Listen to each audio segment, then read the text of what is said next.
OK， 各位準備置業嘅朋友，大家好啊！深圳嘅樓市近期炸穿咗全國嘅紀錄喎。如果你而家睇緊豪宅，打算喺深圳上車，或者想知道未來嘅樓市走勢，呢條片一定要睇晒啊！近日喺我哋蘭山嘅粵海啊，一塊稀缺嘅住宅地，經過足足291輪嘅激烈競價之後，6大央企同台廝殺，最終保利以57億成交啊！溢價率係高達咗150%㗎，而樓面價咧已經突破咗108600，呢個價直接登定咗我哋全國住宅樓面價嘅第一啊！厲害！好多人話樓市凍而房價跌，點解偏偏央企敢喺高位重創深圳核心？今日我用業內嘅白話一次性拆解俾你聽。第一點。呢塊粵海樓王嘅出世，徹底擊碎咗樓市全面下跌嘅假象。而家嘅樓市早已經唔係普漲普跌啦，係極度分化，核心為王。粵海街道代表嘅係深圳最頂級嘅資產啊，最頂層嘅圈層以及最稀缺嘅地段。咁多年先吉出一塊嘅住宅用地，稀缺程度根本係冇辦法代替㗎。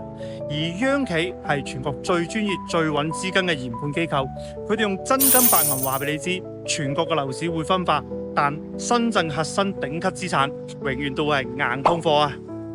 第二，呢個價格一出嘅話呢，深圳啲頂豪嘅市場啊，即將全面重新定價。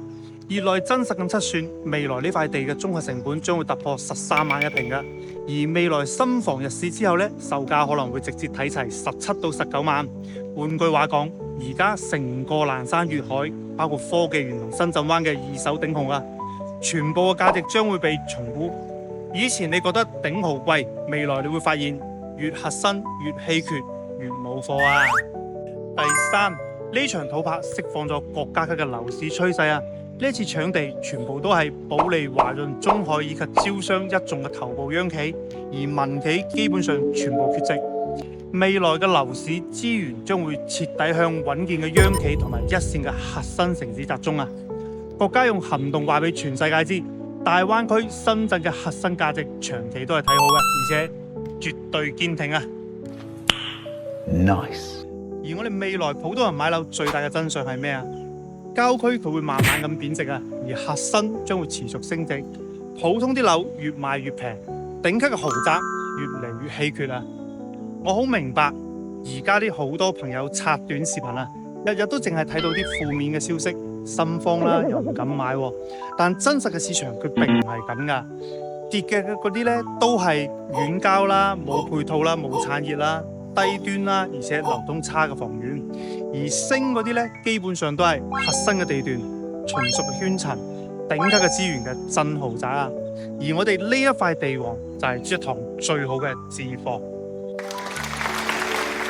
最後俾大家3條最實用而又最落地嘅置業建議。